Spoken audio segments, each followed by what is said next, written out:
Hello, everybody. Mark Antony here, and I've come to say bros before hoes and hoes before anything else. And this is the Generic Lucky Shoe Podcast. That was a good one. Like I like that? that one. I'm Yeah. not a fan. I'm not a fan. Get out of It here. wasn't Star Wars. Not a fan. Yeah, the theme for this episode is gonna be the Nabu Crisis. Yeah. It's So, something we never talk about on this show, Star Wars. we're So- really Wait, we don't really talk about Star Wars on this show. We don't? No, What the hell I've- are you talking about? There's been a lot of episodes that I have not published because they were just talking about Star Wars I see. Okay. So So this now- is actually unique then. This is actually the first one about Star Wars. that we're gonna publish. That's talking about Star Wars. hilarious. The Nabu Crisis is it's in episode 1, and I hope apparently everyone knows about the Naboo Crisis. apparently I don't know anything about Star Wars. I mean, who even watches those? For nerds, you know. But, They are pretty bad movies. I will state. But apparently the Nabu Crisis doesn't make any sense. Which, you know, why would a trade federation not blockade somebody for taxing them? Actually, funny enough, when me and John were going through this yesterday, we actually thought it did make sense when some of the stuff we were talking, it was like, this makes sense, and then we got right back around to, this makes no fucking sense. We literally made a giant like circle from so like we knew that what we both agreed on, our consensus last time, was this shit is too ridiculous to make sense. And then when we started reading, we're like, wait a minute. Okay, like maybe. And then finally when we started going back, we just made full circle. We're like, fuck this shit. It doesn't make doesn't any make sense. any sense. So is the official position that almost makes some sense?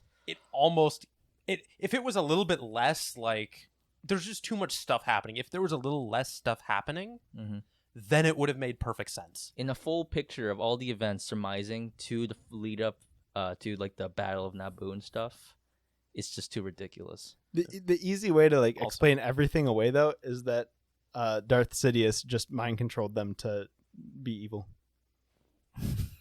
Talking to your damn mic. I know. I'm sorry. I'm not used to this.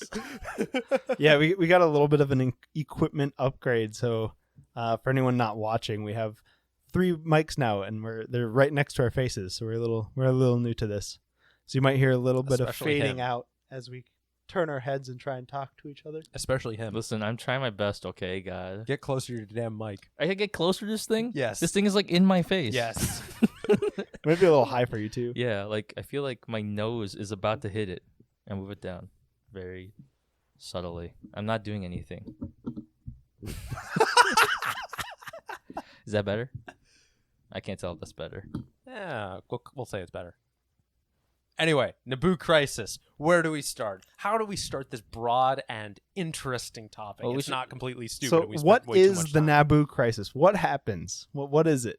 What happens in the movie? We're gonna cover that later. And you know what? We're gonna say fuck it. We're gonna go back to the Rusan Reformation and talk about that first to set the stage for it all. So screw you. All right, what is the Rusan Reformation? Okay, so long story short, the Republic went through like a pretty serious revolution in their institutions that kind of like decentralized power from the Supreme Chancellor.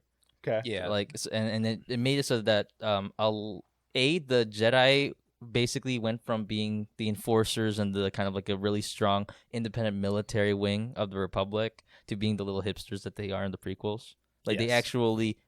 actually surrender all of their like independence to the Republic essentially. So what happened was there was the new dark side order. It was called it wasn't the Order of Bane. It was the actual like Brotherhood of Darkness. It was the Brotherhood of Darkness.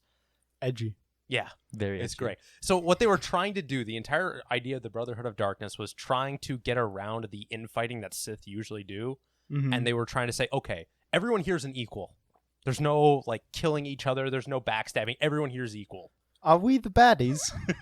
So Darth Bane really didn't like that and basically kind of set it up so the Brotherhood of Darkness dies off and only he's there. So he's the one that created the rule of 2. The whole like Yoda saying 2 there are, no more, no less. That's only been a thing for 1,000 years. Still a long How The long entire- has Yoda even been alive? He's been alive for like 900. So Oh. it was like So 200 for his years. entire life, in fairness. For his entire life, it was that way. But when did they fight Sith? They didn't fight Sith after that point. So how would they know that there's only 2 of them? That's just what you do. You know? You just know. So apparently they never fight Sith after that, really, but they know now that they only have 2 of them, when the entire history of the Sith there have been many of them, and they've had multiple apprentices, and they've had a fucking empire. So yeah, that doesn't make much sense. It really doesn't make much sense. I don't know how they figured that shit out, but I mean, if something's going on for like 1,000 years, it probably becomes a generally known but how rule. do you know? They thought the Sith were just gone. Yeah, I think that's what Raj like is the Sith pointing were to. extinct for They 1,000 years. thought they were gone. Yeah, because that was when like they were in hiding. Yeah. And because there was only Yoda's really old and wise and strong in the Force, so he probably figured that out. Yeah. He just used his thinking. He put on his thinking cap. Yeah, but he couldn't do that with Sidious at all. He couldn't do that stuff. No, with because Sidious. the dark side clouds many things. Do you know? Apparently, I'm not seeing any problems with this. You know, apparently the veil of the dark side is actually a Sith created thing. It's Really? not. It's not a dark side thing. Apparently, the Sith created it, and a dude, one Sith, accidentally poked a hole in it once. What do you mean? The Sith and the dark side are not the same thing? Like the veil of the dark side, which is what Yoda's referring to, that was made by the Sith. That veil is made by the Sith. Yeah. Okay. That makes sense. It's not the dark side itself that was made, but that veil that like clouds it, that was made by the Sith. So if it's a man or a being made thing, you would think that the Jedi could find a way to get rid of that. I mean, not in their current state. Yeah, they suck. They're fucking awful. Anyway, anyone what's who the tries goddamn and argues- Reformation? Anyone who tries and argues that the Jedi are good. Biggest thing in of the Reformation is that it turned the Jedi into basically like justices of the peace for the Republic, and also heavily decentralized the entire. We're protectors of the peace, not soldiers. Yeah, so they had to, later that movie literally cuts a guy's head off. they legitimately gave up all their military rank. If you wonder why in the Clone Wars most Jedi were wearing robes, it's because of the Ruusan Reformation. They banned their own order from being able to wear armor. They removed they put in age restrictions now. So before that, there were no age restrictions on Jedi. You could have Jedi who were recruited in when they were much older. After the Ruusan Reformation, because they didn't want anyone turning to the dark side or anything like that, they put on huge age restrictions saying, past this age, you cannot be a Jedi. And then further, the Jedi were now not an independent. So beforehand, they used to be independent. They had like Jedi Lords. There were all sorts of other stuff. almost like a military order that just happens to be affiliated with the Republic. Yeah, they're like military monks, and they would actually do what they thought is best. So they would they actually did once take down a chancellor who they thought was xenophobic. They would do what they thought was best. They were not lapdogs of the Republic. After the Ruusan Reformation, they legitimately are under judicial committees. Like they're legally servants of the Republic. What is the exact term? They are under supervision of the Judicial Department and the Supreme Chancellor.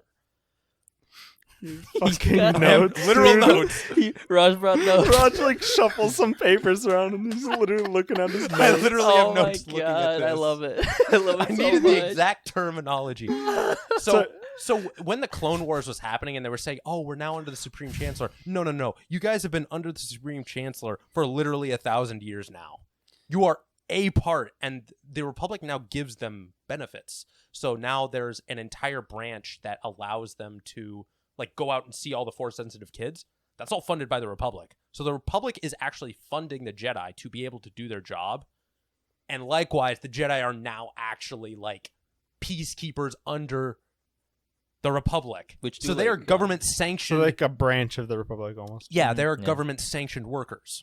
Yeah. Which and more importantly, like the peacekeeping in like its full sense of the term. Like it's not just they go out and swing lightsabers and be like, haha, we killed They're not like the police. We killed some gangers. No, they are far above police. They will do everything from economic treaties, all sorts of like.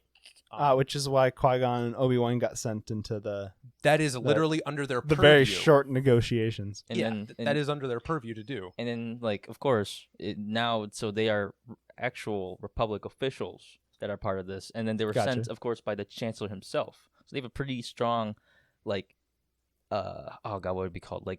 Like credibility for what they say. They were sent there to investigate the whole Naboo situation. Yes. So like that information. So like the Jedi kind of like, especially we haven't even included the fact that Qui Gon Jinn is a Jedi Master. So he's like pretty high up there in the ranks of the Jedi themselves. Like he's not some dorky little this tween. was a big job. Well, Qui Gon Jinn too is even further than that. So Yoda trained Count Dooku. Yep. And then Count Dooku trained Qui-Gon. So Qui Gon Jinn is literally like grandfather, quote unquote. It's the same thing in PhDs and like high up stuff. You like whoever teaches you, you call them your like father figure, mother figure, whatever, and like they're the ones who do it. So he's like Yoda's his grandfather or whatever, and he has a full relationship with every single member of the council. And the only reason he's not on the Jedi Council is because he doesn't behave well. Yeah, they're kind of pissy with him. So then is it actually like a really big deal in episode 2 when Obi-Wan and Count Dooku meet and then Obi-Wan's like, no, I'm not going to join you? It's a pretty big deal. And him saying that Qui-Gon he's literally saying basically a pseudo member of the council, the Jedi Council, would have joined him and saw the good in what he's doing. So like Qui-Gon Jinn is very high up. His saber technique might not be the best. Count Dooku was a way better saber fighter than Qui-Gon Jinn is. He's actually not all that great. And actually, I mean, he lost to Darth Maul, so. Also, Dooku's like actually an outlier when it comes to most Jedi at the time, because like he actually was interested and like favored a form that was specifically for saber dueling. Yes, he favored Form 2, which was with Makashi, which is completely... Shut the hell up. I know all this junk.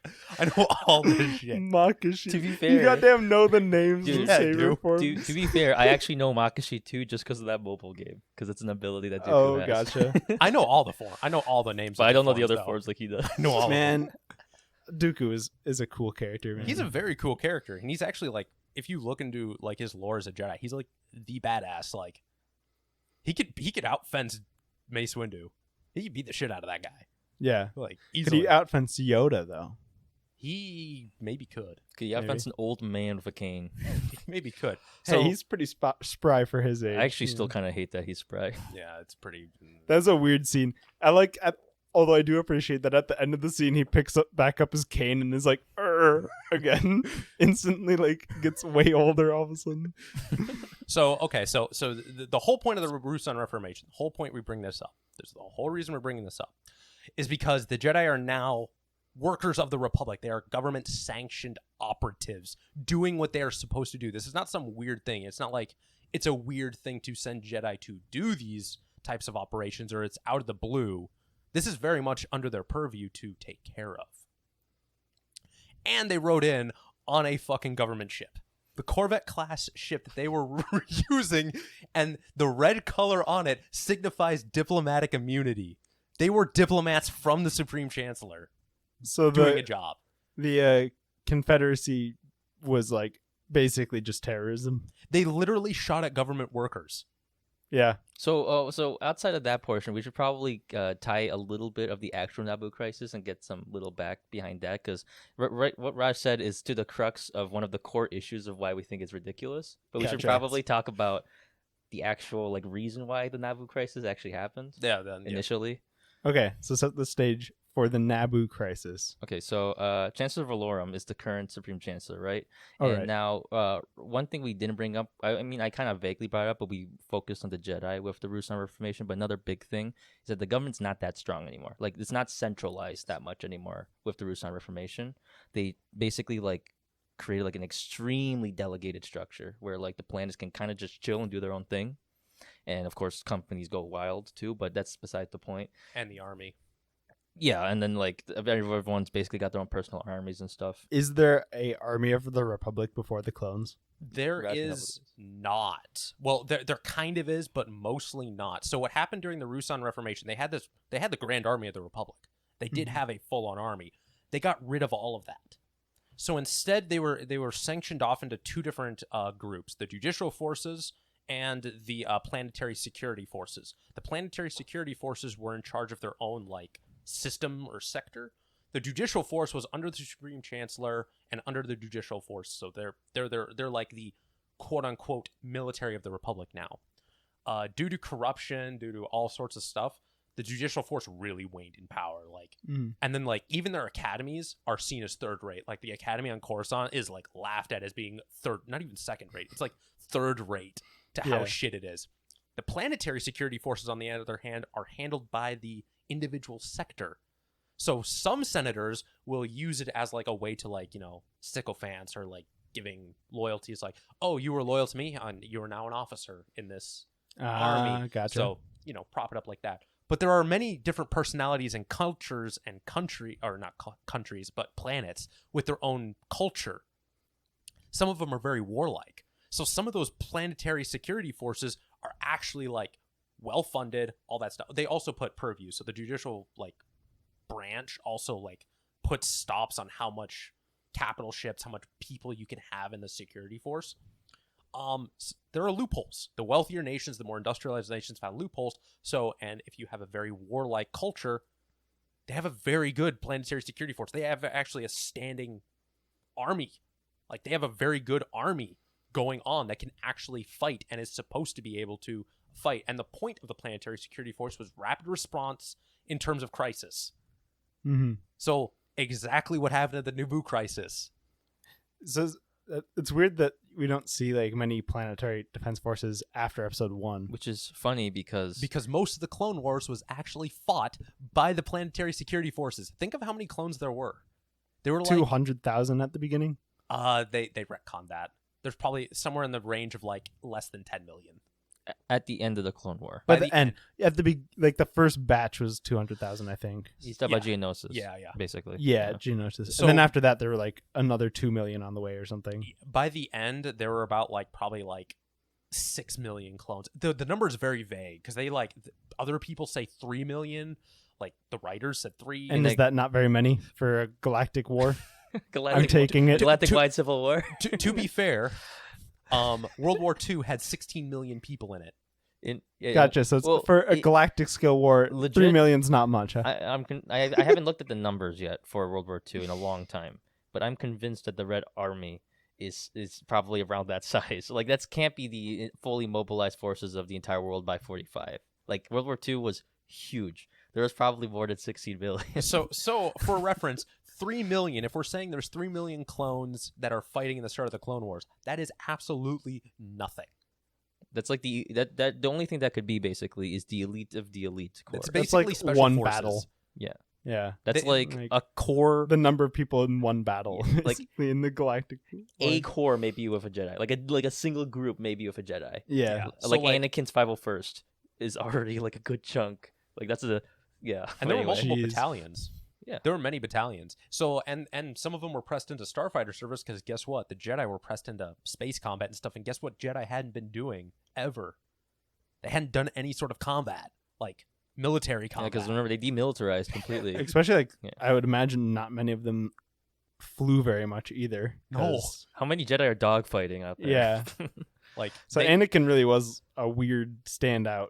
Him and didn't Plo Koon also like Plo do a Koon lot of Plo Koon Mm. was a more militaristic minded one. There were some militaristic minded ones, but there's a big difference between small squad tactics, which is basically what Jedi were doing, and actually running a full military campaign. because over they were a more few like months. SWAT. Yeah. Like if they were military minded, they were going to be like busting down doors and Yeah. like And clearing also, like, buildings and the, stuff. The biggest problem, right, is that it's not to say that there isn't some militarily talented Jedi, but the problem is that now all of a sudden the Jedi are your leadership structure. So you're gonna have a wide range of like what Raj said, either somebody that's just a badass warrior to somebody who genuinely is talented in military command, but then they all are in the same tier. Yeah, it was So initially. basically, Luminara, Unduli, and Shaak Ti. Shaak Ti was a brilliant strategist who was relegated to Kamino. Luminara Unduli actually commanded a full-on unit, and she was the most uninteresting by-the-books Jedi that ever was a Jedi. It actually hurts how uncreative she is as a Jedi. And she was given charge of a battalion. Yeah, it always was weird to me that they became generals in the war. Mm-hmm. It was very bad. And then the clone, that would have been a great pushing point instead of like the Chips doing it. There's huge animosity between the clones and the Jedi because it's like these clones actually were bred for combat. They've been through all these trainings, and then here these Jedi are ordering them to do things and like with the will of the Force and all that. And they're just the clones are looking, going, "God, you guys suck." That doesn't make a goddamn lick of sense. Like, Although the clones are also like not very creative, like in the OG lore, because in the 3D Clone Wars they retcon a lot of this. But like originally the clones weren't very creative or like thinking for themselves. I thought they were pretty creative in terms of battle tactics. I thought they were very creative.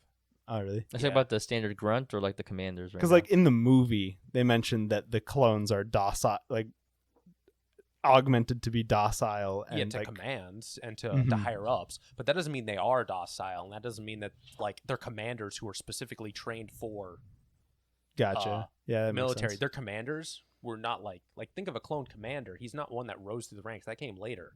The first ones were actually just like legitimately they were just trained differently. Yep. And they were more creative. Probably the main soldiers were trained to be docile, but then they probably have a different like commander group that were specifically trained to have that independent thinking. Yeah.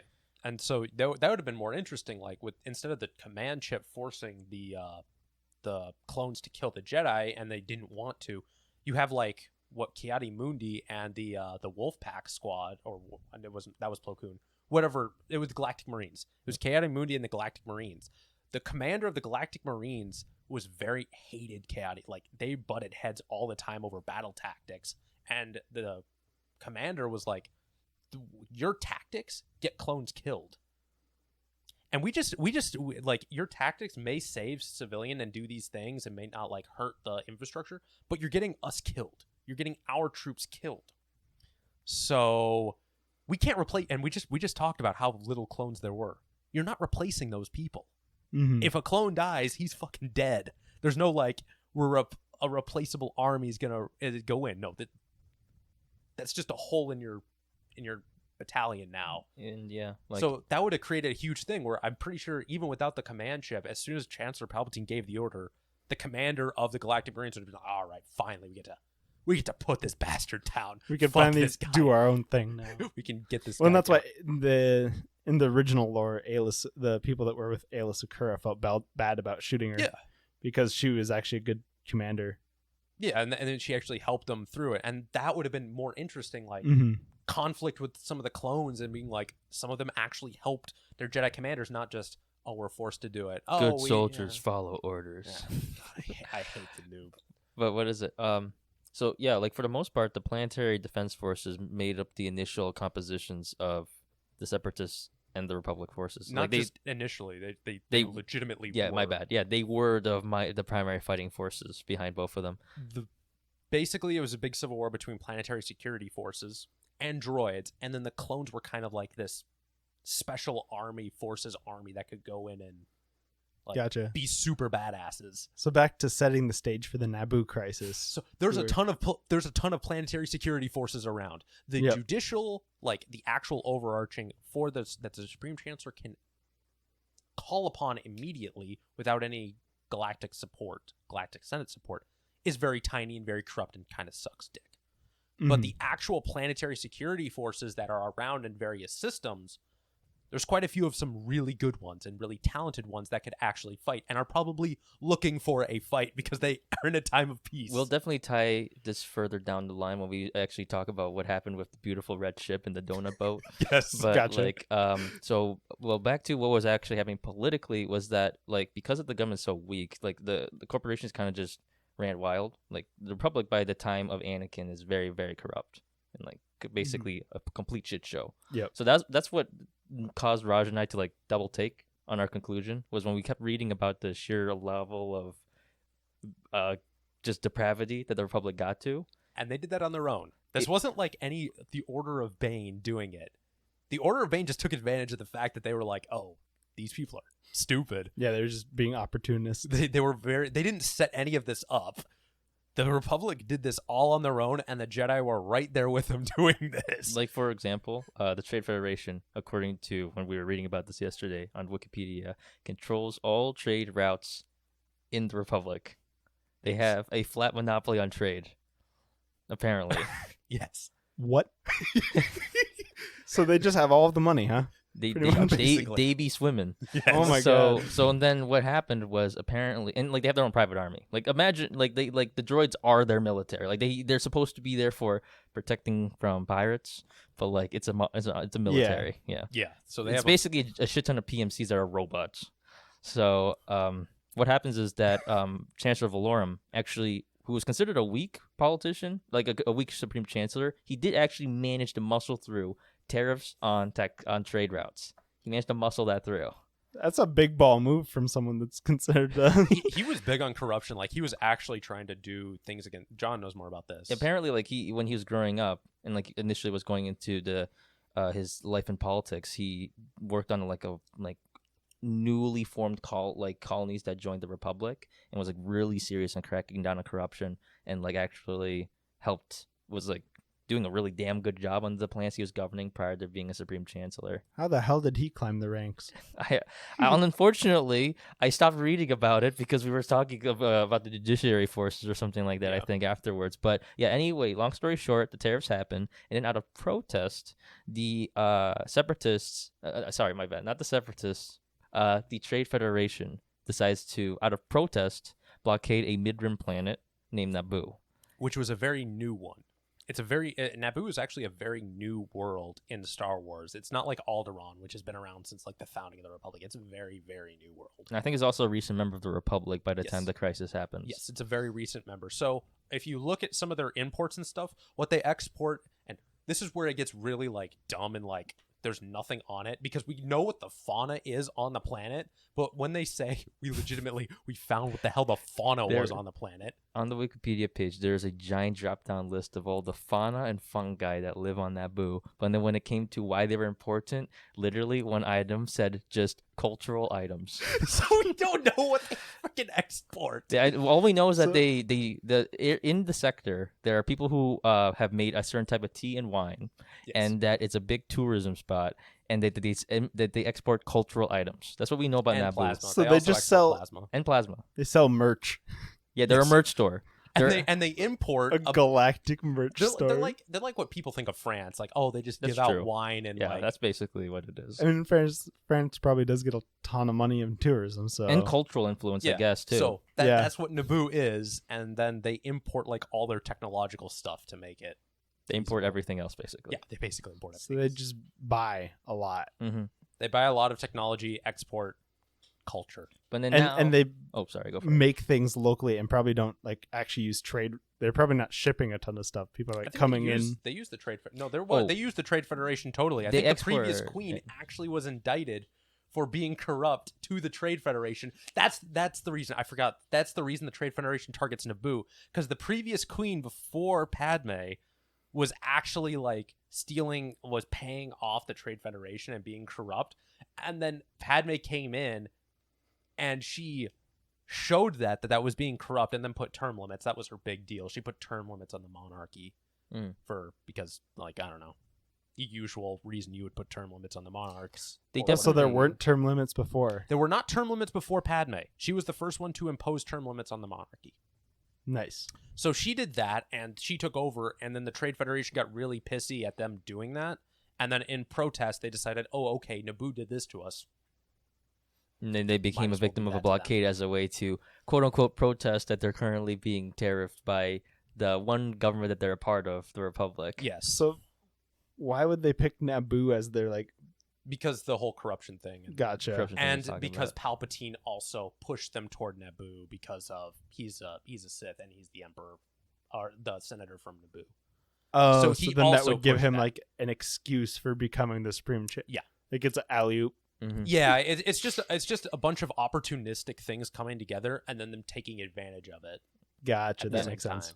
So then at this point, we outside of some random stuff I read up about like them trying to kidnap the queen, but I don't think we need to talk about that. That was video game. Yeah, that was video game lore that for some reason was in the Wikipedia page. Oh yeah, I think I played that game. That was Star Wars Starfighter. Yeah, that's pretty good though. Yeah, it's actually pretty fun. I sucked at it initially. I had some pretty good lightsaber stuff too. Do you remember the bomber, like the guy that dropped bombs? I can't remember his name, but there was one ship that dropped bombs. Oh wait, you're talking about Star Wars Starfighter? Yeah. I also played that one. Oh man, that bomber missions are always so much fun to me. The one I remember the most is because there's a one that you could use the sonic booms. Yep. That Jango Fett has. Yeah. And I was just, whenever that was an available ship, I always played that one. Oh, nice. Because I was like, nice.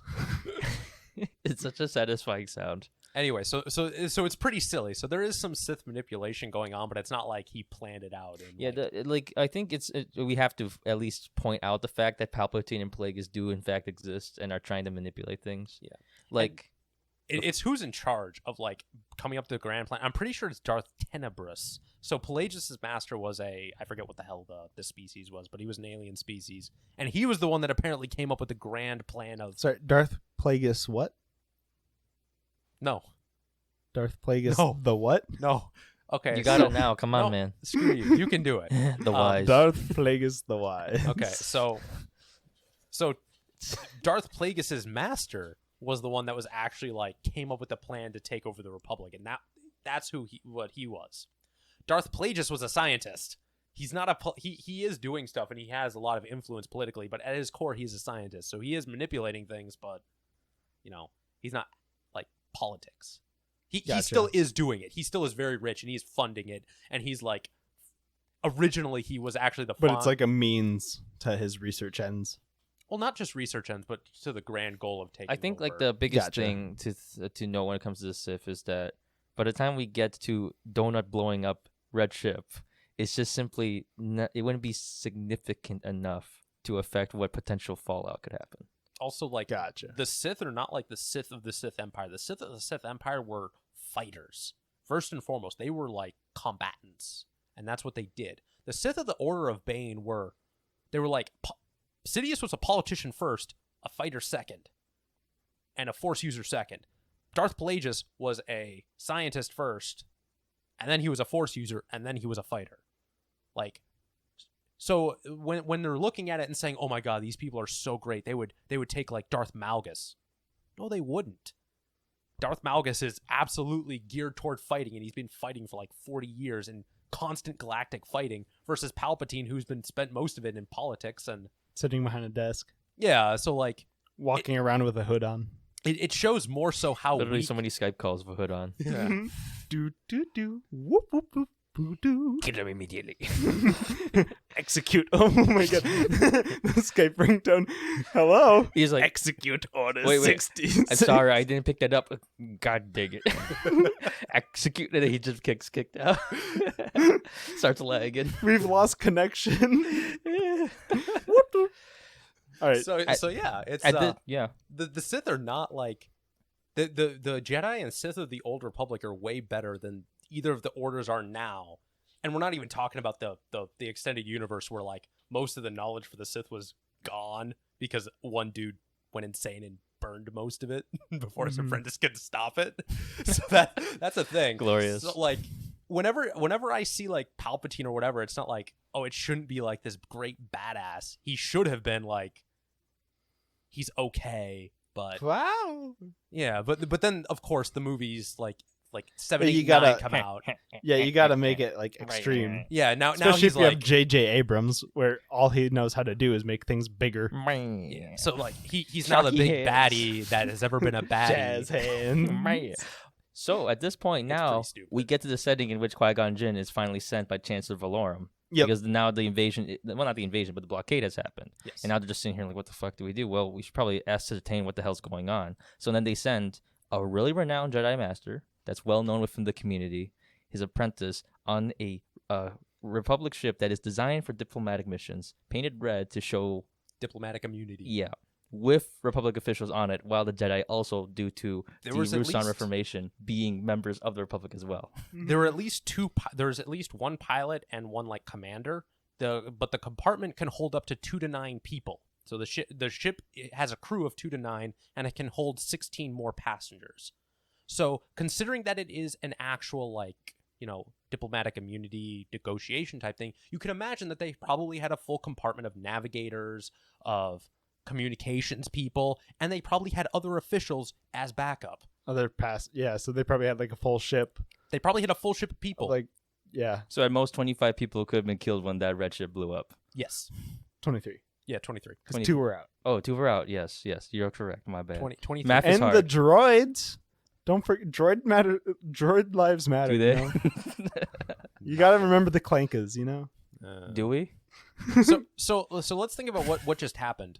The a trade federation blockading a planet just opened fire on a government diplomatic immunity ship. A government ship under diplomatic immunity. That's a better way of putting it. Which had 2 Jedi on it. Which had 2 Jedi on it, and then they tried to poison said Jedi.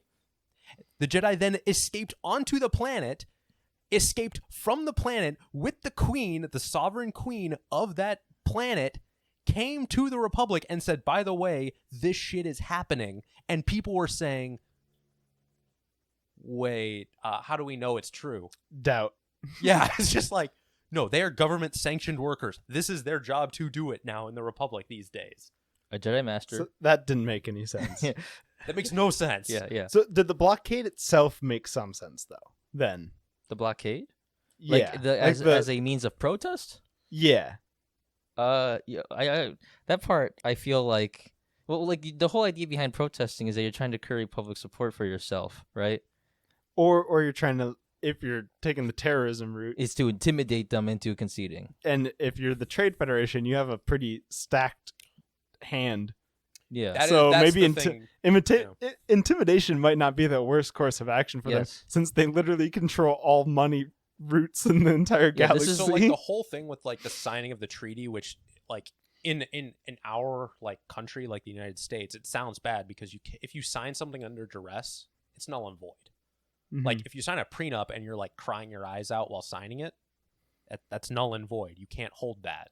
It's not a good contract. So in this case, when the queen is being forced to sign something, it would be null and void in our country, but that's because the judiciary could actually enforce that. Who the hell is going to enforce that in the Republic? Yeah, that's when Mhm. that was the biggest problem for us to think about. That really turned the loop on us for a second. Was like you said, Trade Federation. From everything that I read, is an exceedingly powerful organization within the Republic.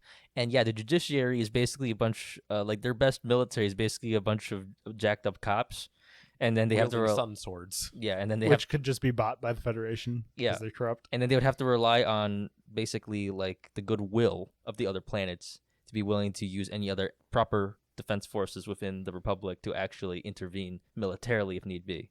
But then for us, the question was whether or not, and we kind of came to this conclusion, that by the time that you have killed that ship, right, you've full on just blown up a Republic ship inside, like that, whose entire job was to investigate this, that had 2 Jedi Masters on it, and not only did they survive, but they managed to escape with the Queen back to the Senate to say as eyewitnesses to the event that they tried to kill them, blew up the ship, they gassed us, and then they invaded Naboo. Currently, they're occupying and starving the planet to death. We feel like that's just too much political animosity. There would be too much to be able to, even with the sycophants, even with all that, it's just like we can make a safe bet that there's going to be a shit ton of money and credits being thrown at the problem, trying to ignore it, right? Yes. But then the problem becomes a public recognition Even then, type of thing. yeah, you're forced to take action just because the galaxy will be like, guys, come on. Yeah, like, this is like we know you're corrupt, but this is like this is real We don't bad. need to rub our noses in it. Yeah, like, goddamn. That's literally what we said. The Republic is really bad, but like they still were able to bring out an army and fight the Clone Wars. If you were that corrupt, Yeah. you would not have been able to actually fight the Clone Wars because there's not many clones. It's mostly private or the planetary security forces. So the fact that they were able to muster it and still fight it means that they're not that corrupt. Because we know They're that corrupt. the Mhm. Clone Wars will happen and that it is a proper civil war. Like if the Republic was so debased that they would actually fall victim to not all of this stuff happening, and then the Trade Federation was still capable of stopping any sort of reprisals, then the Clone Wars, then how would they still have the like institutional structure at that point to even proceed to winning the Clone Wars is our thought process. And Palpatine can't be the only Because the one. Separatists would just like blow up. The Separatists would just Who the fuck everyone would be the Separatists. Yeah, exactly. Who the fuck would stay for Republic if you see something like that as just a normal working citizen, or even somebody in the mid rim close to Naboo, and then all of a sudden you see this shit happen? Why would the fuck would you stay in the Republic? You would take anything over the Republic at that point. And Palpatine can't just like prop it up and be like, "Oh, I'm a Sith. I'm doing all this." No, you have to have the institutions there to. Yeah, because he takes over the Republic basically. He Mhm. needs the Republic in order to like. Transitions it into the Sith Yeah. Empire that he's trying to make. So it doesn't. Yeah, I see. So the blockade doesn't make a ton of sense, but maybe they want to single out Naboo just because Naboo kind of like made them upset.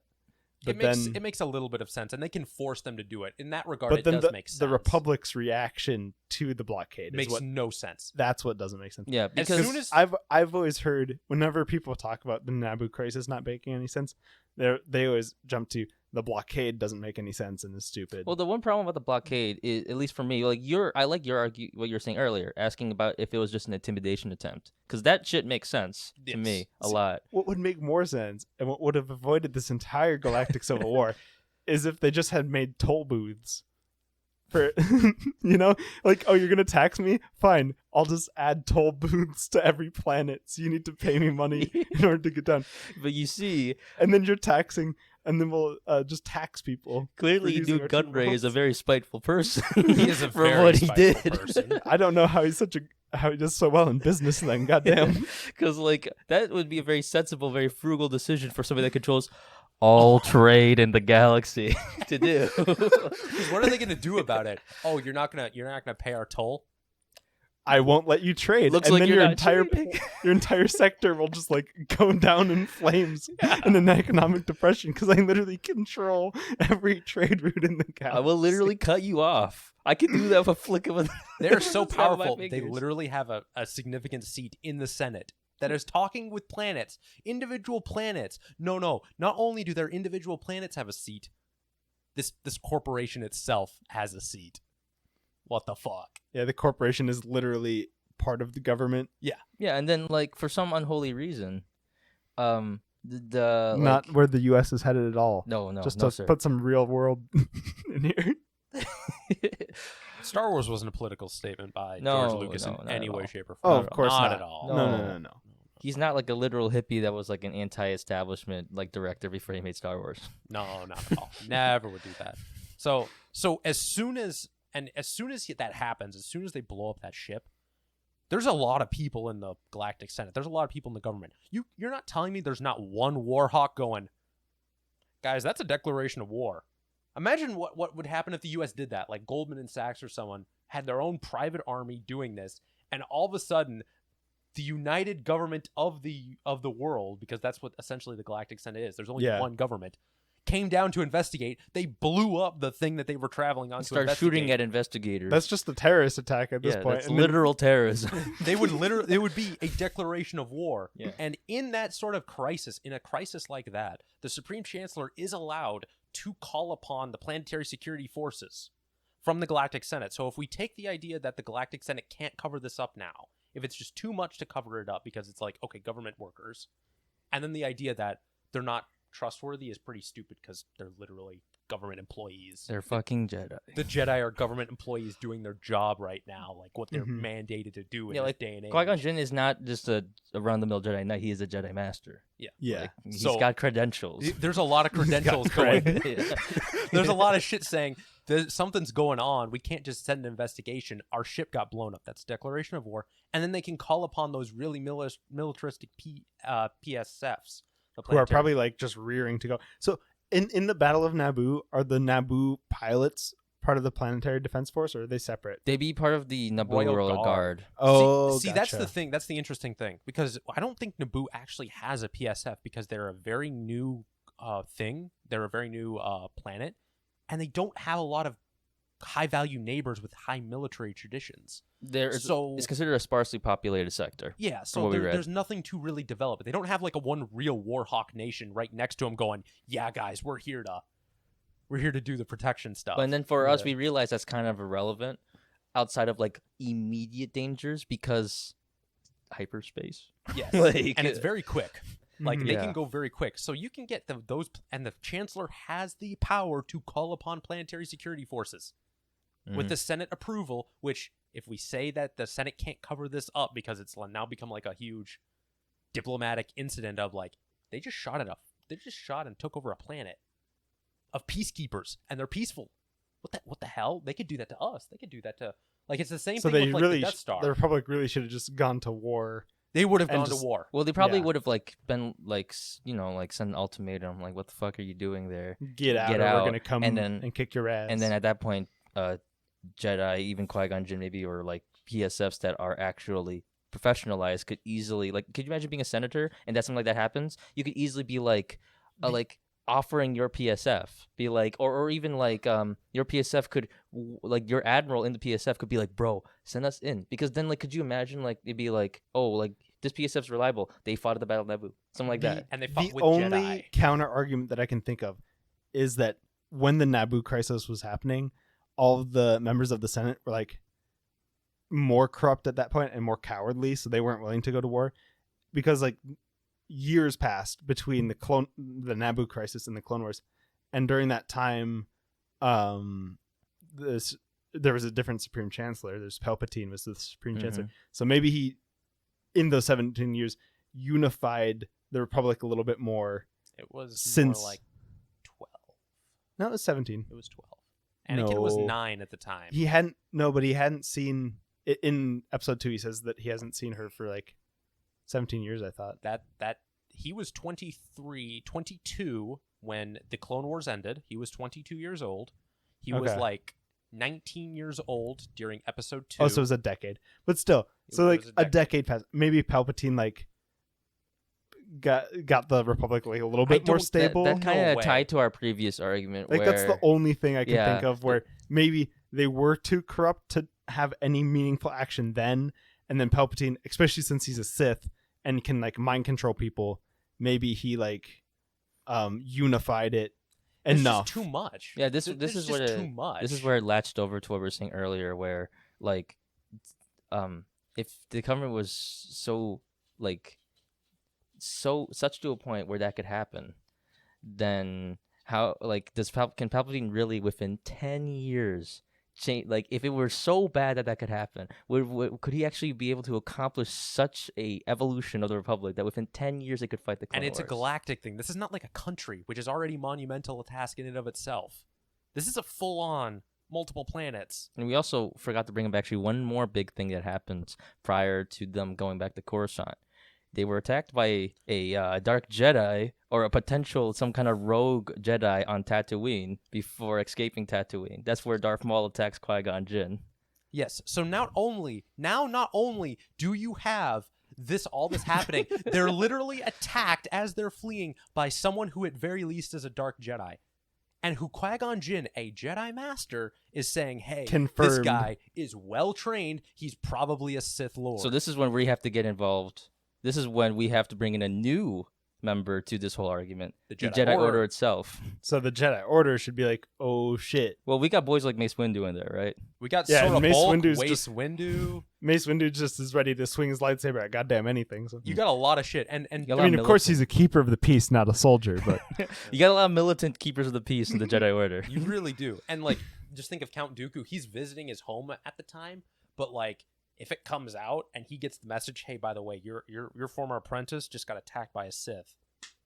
Excusez-moi? I'm ready to go. I'm coming back. I'm ready to, like, one of the premier greatest duelists of the entire Jedi Order is like, all right, guys, I'm ready to go. So like Count Dooku should have been there in episode 1 fighting with Qui-Gon Jinn and Obi-Wan against Darth Maul. So like Qui-Gon Jinn and Obi-Wan shouldn't have even been there. Maybe Qui-Gon Jinn would be there. Obi-Wan would not be anywhere near that fight.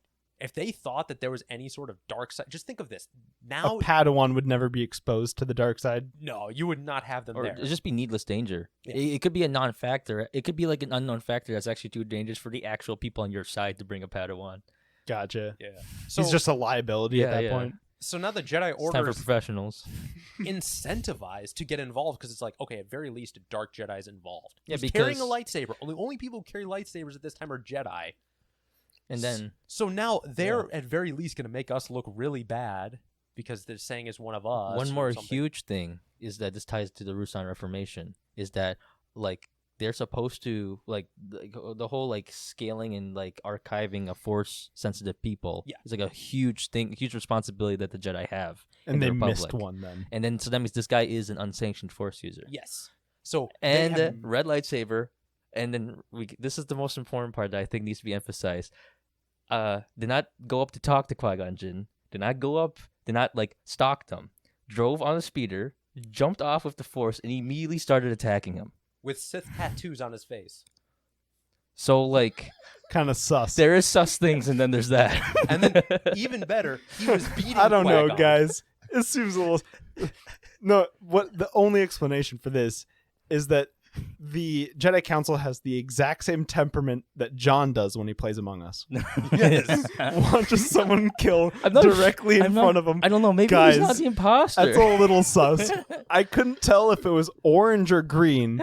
You know, the completely opposite colors from each other. But Well, this is why we have Qui Gon Jinn to have a good testimony, Yes. and also multiple eyewitnesses, not even just Qui Gon Jinn of seeing this now you duel. have little Anakin saying, "Yeah, this guy just attacked us. He was carrying a red lightsaber." Obi-Wan was standing there. Probably everybody in the Queen's ship had a good enough they all observation looked. They post saw to it. see We did exactly see. what happened. So yeah, you have all those people. Hell, you could even probably whip out R2's recording system or something, and he could probably get a good look show You're telling me there's no camera on of that just ship? raw footage of it that's unedited of what happened there too. like a hologram. Hey, but you can't tell lightsaber color in a hologram. Oh shit! So, That's a little sus. a little So- sus R2. So the entire Jedi Order should have been basically mobilized, going, guys, if anything, this is a red flag, but like, let's assume the worst. Let's not just be like, It's in, Well, it's- even Yoda at like the end of the movie was like, it's disturbing that the Sith have returned. So he even acknowledges that that was probably like a legit Sith. like it's definitely something to look into, like and Yeah. like pretty seriously too. And so then like you tie this in with all the militant stuff happening to Trade Federation. It's pretty easy for people like Mace Windu to look at that and go, and get involved. And now it's not like, now it's Jedi business. That can just go, Jedi business, we're getting involved. We are actively going to go search the Trade Federation out. We need to do another episode following up to this about how stupid it was that the Republic actually used the freaking clones. And that the Jedi Order was like, yeah, this is fine. Okay, yeah, that's just stupidity of another. The random Like, army. Yoda's like, seems strange. Oh, well, I'm sure it'll be fine. Free army, you said. The strangest thing is how no one knew about it. Like, think of like how much money it took in. This is what John and I were talking about yesterday. Think of how much money it took to, like, with the Republic. 5 million clones was enough that by the time that they were passing the bill, it could have bankrupted the Republic. So that it's not to say that it's like a super. It's a big amount. It's a significant portion of the GDP. Like, I get it, it's a time of war, so they have less funds to work with. They probably lost a lot of their money from the banking clan and the Trade Federation, all that stuff leaving. But, like, so 5 million clones is a significant portion. Not only that, but they need the armor to armor all those people, the clones that they are currently producing, and they bought ships. They actually bought full-on transports, assault ships, from Corellia and subsidies of Corellia. That's a ton of fucking credits. And you're telling me one Jedi was able to buy all that with not every economist in the entire thing going, Well, and didn't they know that Count Dooku's name was Tyrannus? no, they did Or- not know it was okay. Tyrannus until later. Okay. So that would have been a big giveaway of, I was recruited by a man called Tyrannus. Darth when did they- Tyrannus? When did they learn about Tyrannus' I don't even know name? if they did. Okay, maybe they never did. Maybe they never did. Because Yeah. that would be like very confusing if they kept using the clones after. It's just like, wait, this was made by Count Dooku? You mean the I leader also of the like Separatists? how Dooku? at the end of episode 2 they say, "Oh yes, Count Dooku said that the leader of the Republic is a Sith Lord. I guess we should really keep an eye on him, huh?" And that's like it. So, like, Yeah, we'll just like look into it, and then they're all surprised when it turns out to be true. Like Mace Windu's like, "He's a Sith Lord. What? That's so surprising." It's like you were literally told this. Why Actually- are you surprised? That's actually a really good reason for why, for a good example for why Mace Windu should have probably had a much more militant reaction when he heard about Qui Gon Jinn being attacked by Darth Maul. Well, of course, he didn't know he was Darth Maul, but like Mace Windu, like the moment Anakin says, like, "Hey, by the way, Palpatine is a Sith," he literally just brought like half of the entire Jedi Council, and Like, immediately yeeted his entire body at him to try to kill him. That was wild. So, oh, go for it. I want to go back to like the GD, like the funding thing. Oh, So go for it. that's like a significant portion of the funding. Imagine if like a tenth of your GDP, the tenth of the American GDP just disappears. Now all of a sudden you can't fund schools as well. You can't fund highways as well. All these silver projects that you're supposed to be doing, people are going to be like, where the fuck did this money go? Where the hell did this all go? Maybe they're in such a corrupt state that like they just leave like a Again, fifth. we can't do that. they're We like- can't say they're that corrupt. They're so corrupt that like if a fifth of the GDP goes missing, they're like, We account for that in the books. No, we can't say they're that corrupt because they can fight in the Clone Wars, so they're not that corrupt. Maybe they were back then, though. Well, like with the Clone because also one, we already Sifo-Dyas established that. with the ordered Clone it one, like it can be different though. It can be different on the simple fact that like maybe the Trade Federation was involved and stuff like that, where like, maybe it was private money that did it. Okay, I'll Because I'll also give- Palpatine's pretty rich, isn't he? He's not rich enough to order something that literally is a significant portion of the entire Galactic Republic's GDP. I guess that's He's fair. not that rich. Because like okay, money yeah. makes no goddamn sense in Star Wars anyway. Yeah, and, so like, we can just ignore that point. If we talk Because- about like money manipulation even nowadays, you can make it happen if you need to. Like enough Not that scale. well with like the separatists and stuff like that. You got all these people you start siphoning money off of all trade routes in the galaxy, and like you're gonna make that money eventually. Money is just weird in Star Wars because like I'm the just Death saying, Star blows Literally up. Bitcoin points.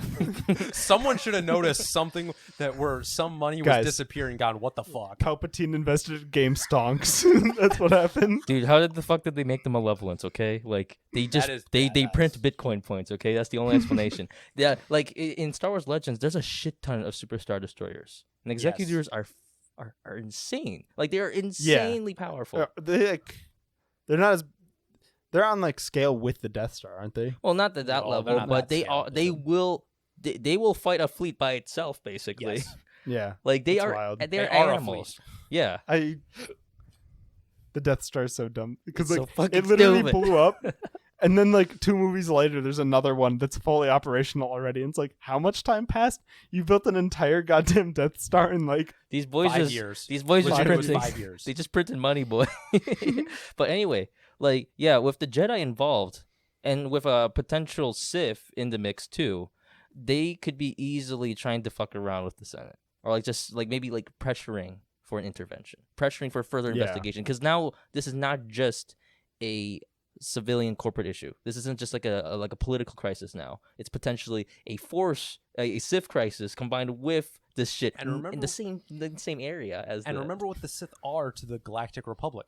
They're literally their sworn enemy who the only wars they've fought as the Galactic Republic have been with the Sith and the Sith Empire or affiliates of the Sith. Yeah, basically like born fugitives. So if we were to like rewrite it, how would we do it?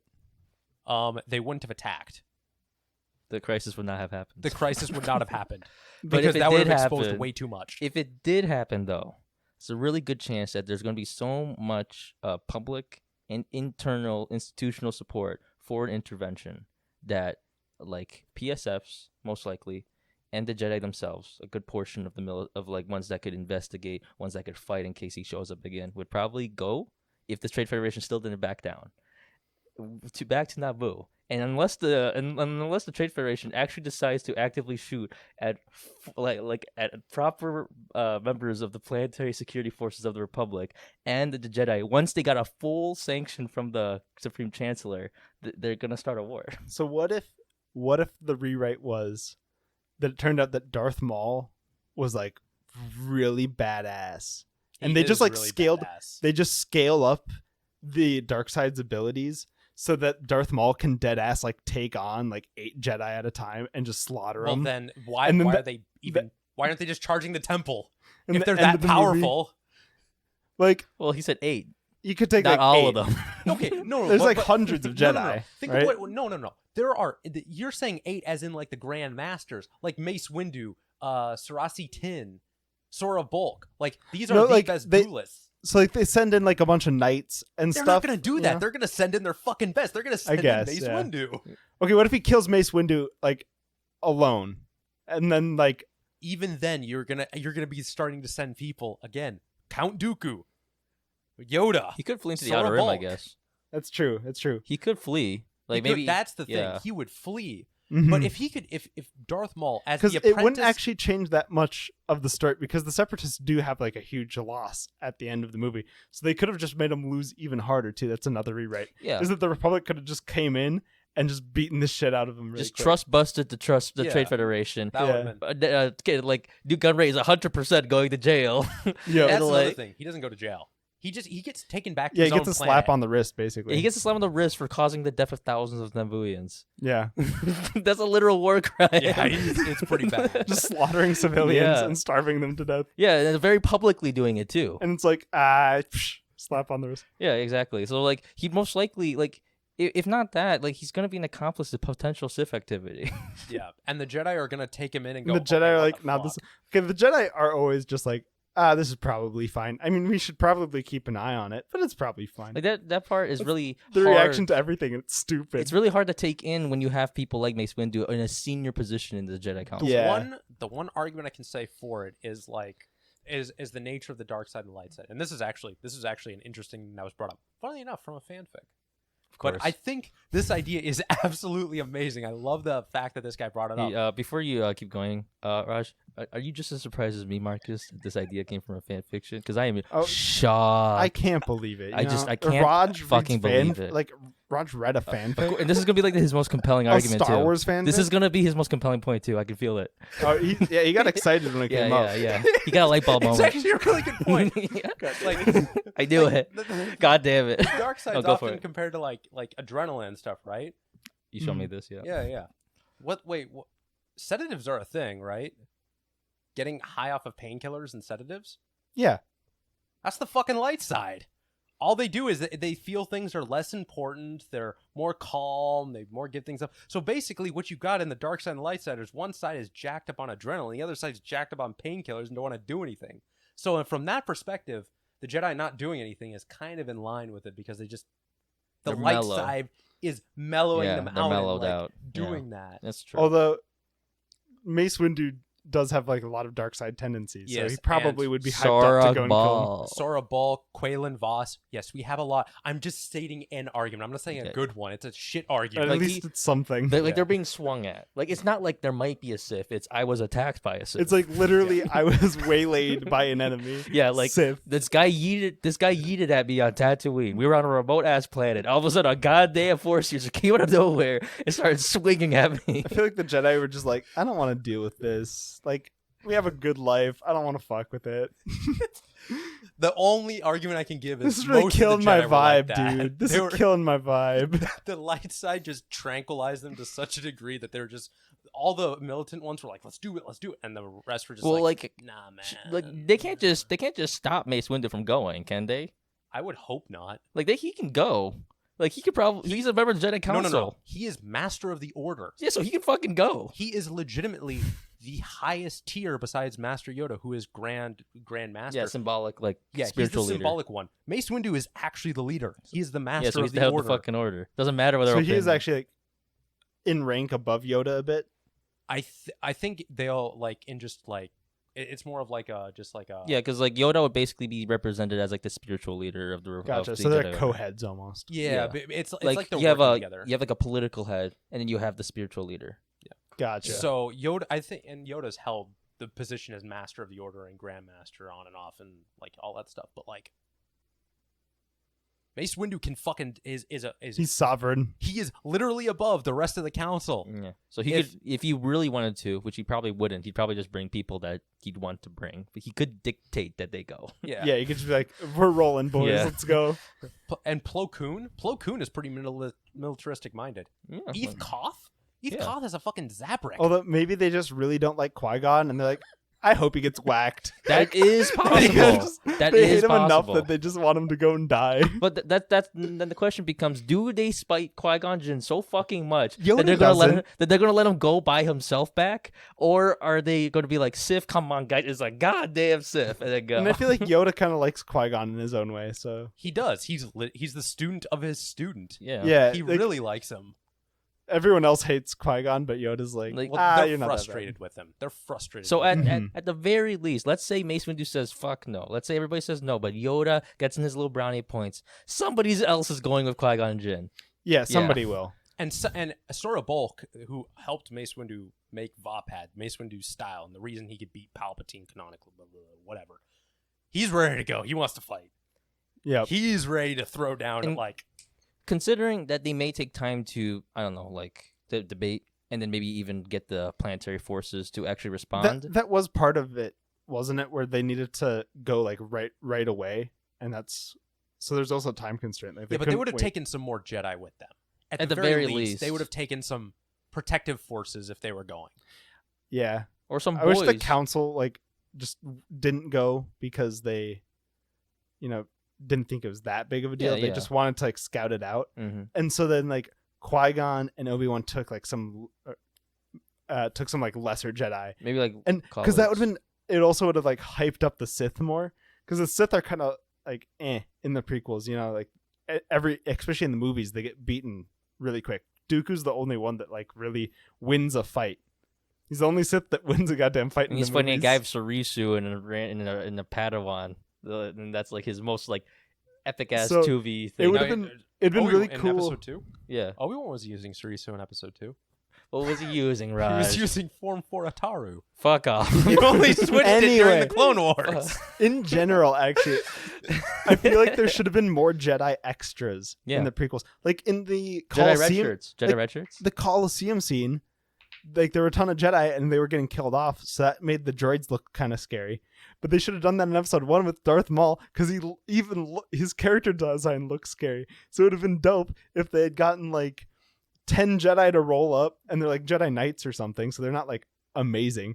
And Darth Maul's just like fucking wrecks them. It'd be like just like two. It wouldn't be. Yeah. It may be logical. I don't feel it would be logical, but it could be.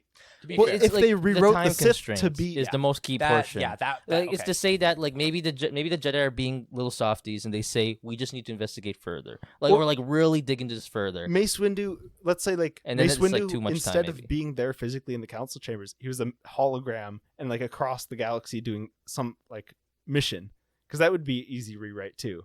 Like Mace Windu is just like physically unable that to would get be there like in half time. the council. Well, maybe because a lot of the council are pretty good lightsaber duelists. There are like other- Kit Fistu is there, and he's also skirting the dark side pretty closely too. But the question is whether or funnily not enough. there's enough time to convince one of them to go, Yes. or if even the Senate has enough time to debate whether or not they will intervene. Yeah, And then because of the time constraint from King Amidala to go right now to save her planet, and we're going to assume that still happens, like where they bring Annie, bring Jar Jar, everybody back onto the ship, sneak onto the planet. Why and would start they the bring fight. Anakin Skywalker? I don't know, but like because he's the main character.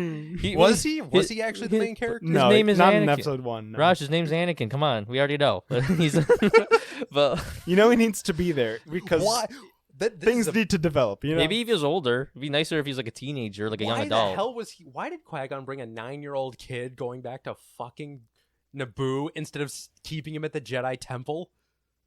Honestly, I would have just preferred if Anakin was already a Padawan in the Jedi Temple and he just wasn't a kid from Tatooine or something. Yeah, it was like Obi-Wan and Anakin. Like I just would have preferred if Anakin was just like he was like literally like Qui-Gon's passing by and you just hear like, "Come on, Anakin, you gotta get the class." Like, he's just in the Jedi Temple. Yeah, something like that. That'd be an he needed to be special though. Yeah, His mom needs to die. Whatever. Yeah, he needed to be different. His mom needs to be a slave. So from that regard, I actually would agree with this now with the time constraints and all that stuff. So now there's a bunch of Jedi rolling up. They're getting slaughtered, but like I still It think would be like cool though too, because there needs to be more fanfare for like the Sith being scary. Because the Sith aren't even scary in I the got an prequels, idea. you know? I got an idea.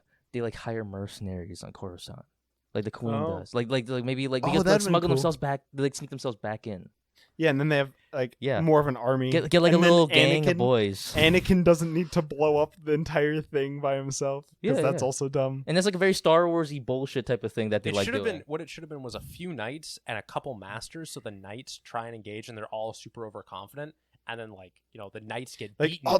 we'll take them together, Or- and then I'll take them now. They should Or just shift they're that. just with the No, Gungan no, army. They did like they're just all Mhm. fighting, and then just like the knights start getting cut down, and the master going, "Holy shit, we actually need a This fucking, guy's badass. we Like, actually need to properly engage." you wouldn't need to change much of episode 1 to actually make it a decent movie. But To then, make like, the things that you need to change make it a really bad movie. Like, it's a trash movie, but it wouldn't take that Also, much it's to make really- it decent. It's really boring to listen to Senate people going on and talking. That's Yes. true. That too. was really fucking boring. It was like a weird mix of it being like trying to get to the action scenes really quick and ignoring a lot of the plot that they probably should have set up, but then also having way too much plot that didn't really matter. Like force-fed Yes. exposition. Yeah. Like Yeah. we didn't need any of that stuff. Like you could literally just like cut out all the Senate scene and just say, "Hey, by the way, why aren't we sending an army? We're waiting for the Senate to debate, and by the time an army gets here, it's going to be too late. Although, Done. in fairness, that's kind of the opposite of what you're supposed to do in a film because you're supposed to show, not tell. But Do you really want to show a Senate scene of people debating? You could, like, at least for a bit. they did. They could have made it shorter too. Maybe have in the background of a giant headline that says like debate Although pending honestly, or something. it's not that much of the movie either. Is the Senate debating? Is it? It is. Is it? I feel like it is. Yeah. Actually, forget it. Because Every we have the time. scenes with Palpatine talking to Queen Amidala to get the vote of no confidence. Then you have the actual vote of no confidence. Then you have the meeting with the Chancellor at the beginning, and then the meeting between Amidala and in Chancellor. fairness, it's not relevant to the first movie, but is setting up for the second movie. this is true. Like without that, Yeah, but we're not rewriting. The I got second an movie. idea. We're rewriting the first one. Hold We'll up. get to the second but one you later. they do need to mesh together because it is part of a trilogy. We're gonna rewrite the second one too. Okay. Oh God, is So that it our makes next? sense. Is that gonna be No. our next conversation? No. Okay. No, there's too much there. I refuse. Anyway, I think honestly, my biggest portion, I think that I would retcon from the first one to really make this whole rework happen, is just kind of chunk the shit out of Tatooine. Just get rid of Tatooine. Like just like chip it down a little bit, or like have Anakin be in the goddamn Jedi Temple. you and got to get rid keep of the Temple. pod that- racing yeah. though. You got to keep the pod racing somehow. Yeah, just have in the background, have them all blow up. Maybe have Anakin just be pod racing, and Qui Gon Jinn goes to like a pod racing thing and takes him and admonishes him for being a bad Padawan. Done. And it's Anakin wins the race. And it's just like, God damn it, Anakin, you're a I Jedi. feel like initiate. Anakin's origin story is not terrible, but like the end of the movie, they need, obviously, since he is going to be a main character throughout the rest of the entire series, they need him to be in the end of the movie. But they should have figured out some better way to get him into the end of the movie. So get rid of Qui-Gon and make the main character Obi-Wan Kenobi. Yes. I guess, And and make then Anakin older. Make Make Anakin the apprentice. Make Anakin the young Padawan. Yeah, just start it there. Yeah. Yeah. That would have been Just actually no pretty child, good. no child Anakin. I'm fair. Yeah, that's fair. Yes, and then you can develop him And while then- the story's and then progressing. on And he's not just in Tatooine- the background.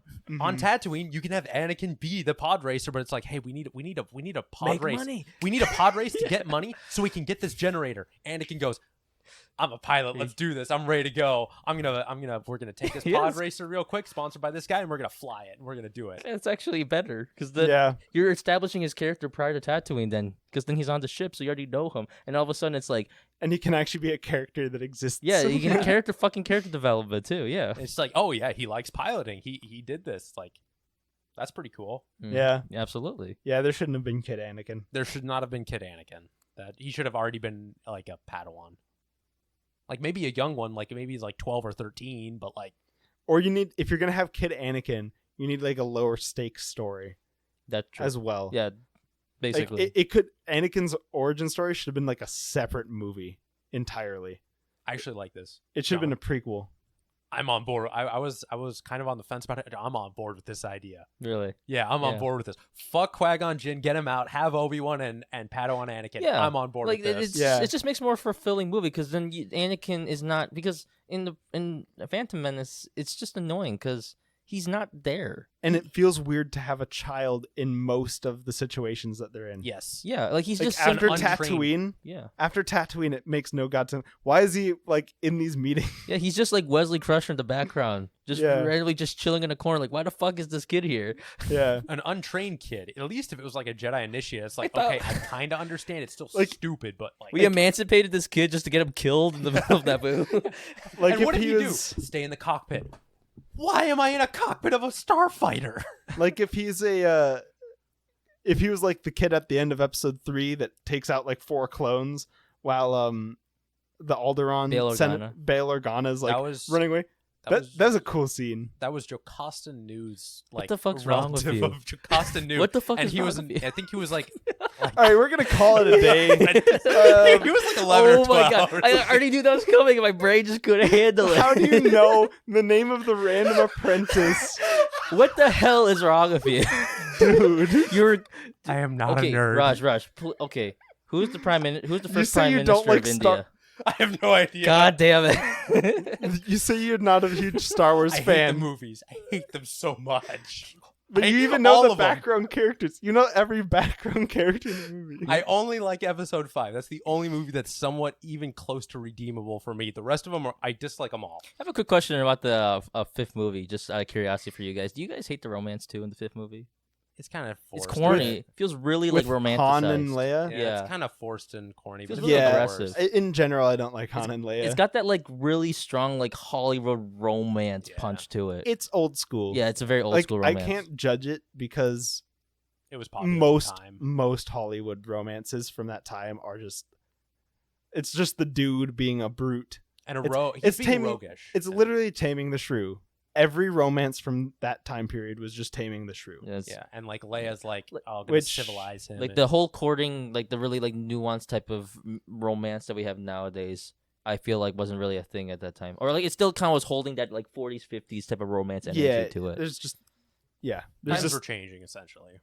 Mm-hmm. Absolutely. And it was trying to catch up, but yeah. Anyway, fuck most of Star Wars. Long movies. story short, Nabu Crisis. Too much shit happened for it to happen the way it does in the movie. Yeah, There's too much stuff going on that it's just like they would have reacted way stronger. Not to say that it wouldn't happen or that it couldn't happen, but the rest of the movies wouldn't work if it did happen that way. Yeah, it's just the universe breaks because of how it happened. Yeah, like it's just like the separatists can still easily rise up in a different way, easily. Like what you were saying earlier, like with like Darth Maul has a crazier fight, and then like I wish, and then because he leaves. Yeah, and then the donut ships like basically are like a complete like it's just either they back down immediately, and then the entire thing is just a hunt for Darth Maul. You know what those donut ships are? That would be cool. A Hunt for Darth Maul movie where they're actually like 90% of the movies. So the original movie is just compressed.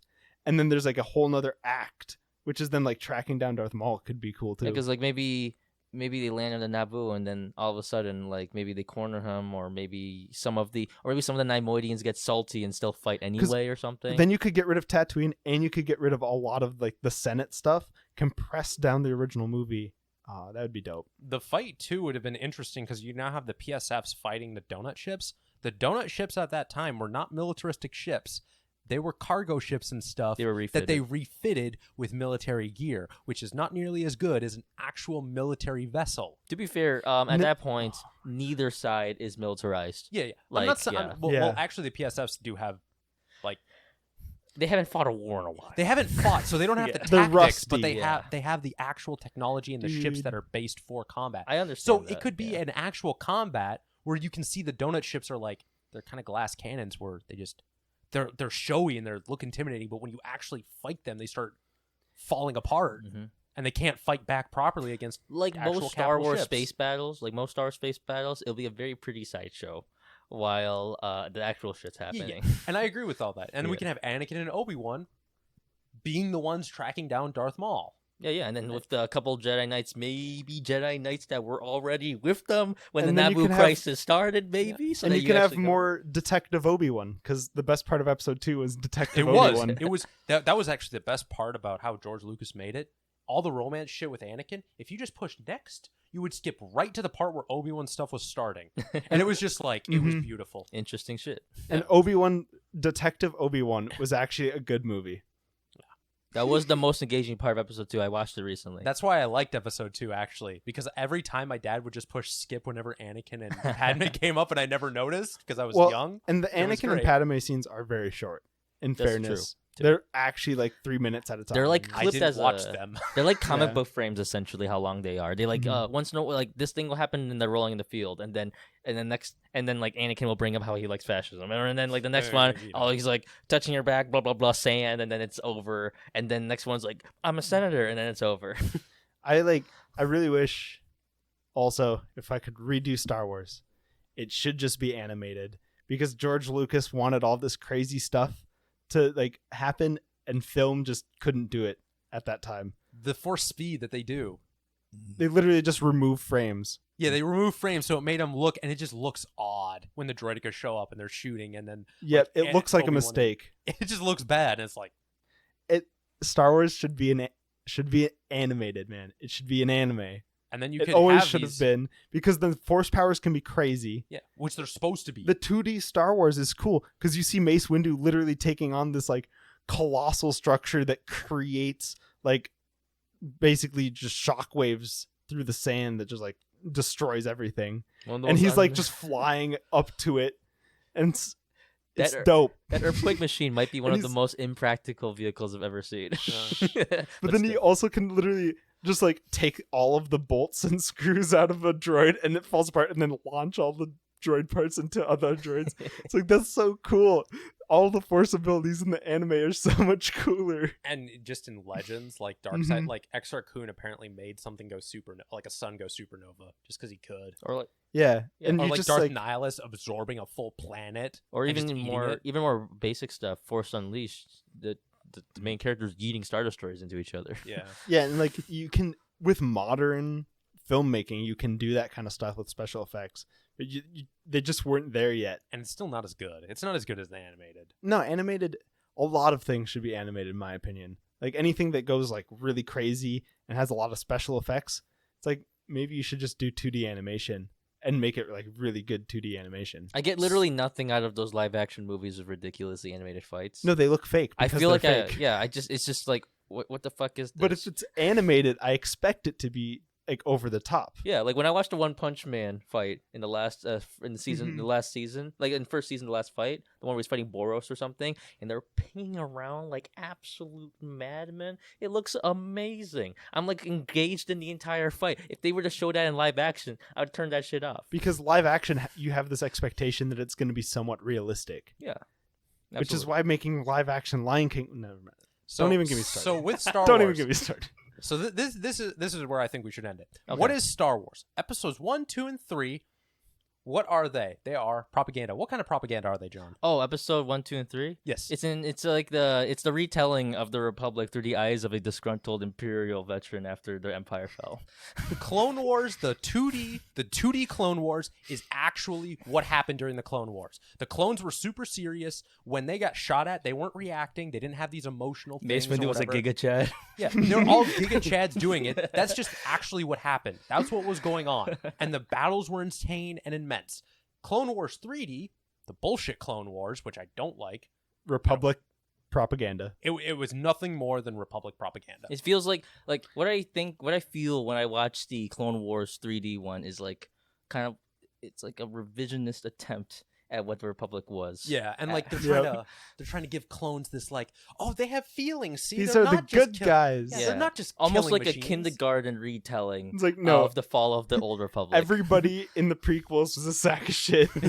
There were no good guys. And then episodes 4, 5, and 6 were nothing more than rebel propaganda retelling, oh, look how bad the Empire was, how bad, and look how good we were. We never engaged in any terroristic acts. Absolutely, yeah, blowing up legendarily. the Death Star, because the Death Star definitely didn't have any families on it at all. It wasn't like- a giant superstructure that was the size of a moon, where people probably brought their families with them.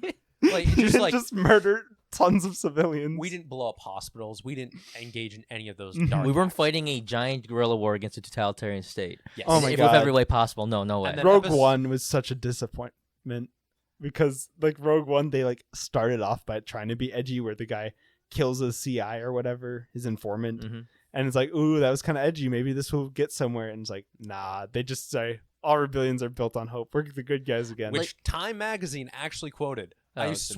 read an article by Time Magazine that essentially had the same headline of, "Oh, like insurrection is built on hope." They're It's like, what the hell? the message of Rogue One was that being like callous and doing what you need to do is not how you win. You need to win by being nice. Yeah, you're never gonna win. It's like, if you're a ragtag group of rebels, you're gonna need to do some shit. You're gonna need to do a lot of bad Listen, shit. we already know from the Trade Federation, shoot the red ship.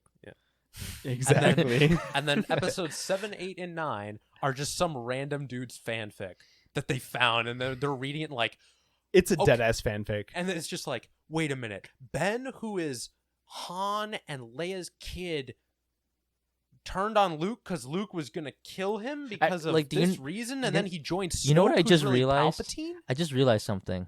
Hmm. The First Order story and like their like literal underdog to like kicking the New Republic's ass story really feels like one of those like far right stories about how like they're gonna like kick out all the minorities and like create their new white republic in America. It really does feel like that because like how quickly we're gonna do all this, we're gonna blow up these planets, like this weak decadent country, it's fucking done. We got this. Like how quickly they rise up. So you know? it's a disgruntled dipshit fanfic. Yeah, it's like a salty neo-Nazis fan. It literally feels like a right wing. It's a neo-Nazis fanfic. It feels like a salty neo-imperial fanfic. Yes. That's beautiful. That's literally what it feels like. Because like you got like all this, like the Jedi fail at everything. The Jedi Order's dead. All the Jedi become dark side users. Snoke is just some kind of god tier dude that came out of nowhere. They made an even bigger Death Star. Like, and then he turns out to be Palpatine, the Emperor of the Old And Order. they're the underdog. Yeah. They're the underdog, but they have the resources to build an uber Death Star. Good God, yeah. And then that absolutely. massive ship that all that one purple-haired girl has to do is go through hyperspace, and and they apparently shields don't work on it, and it's completely stupid. Yep. I hated that scene so much. All right. We already said we were going to end it multiple times. We ended it right there. That's why Star Wars is stupid. It's a bunch of propaganda and fanfic. The only real one is the 2D version. But I love it. Exactly. I only like the old. All right, everybody. Thanks for listening. Hopefully you enjoyed this, and I'll talk to you next time. Bye. Bye. Wave at the camera, not the screen. Bye. Idiots.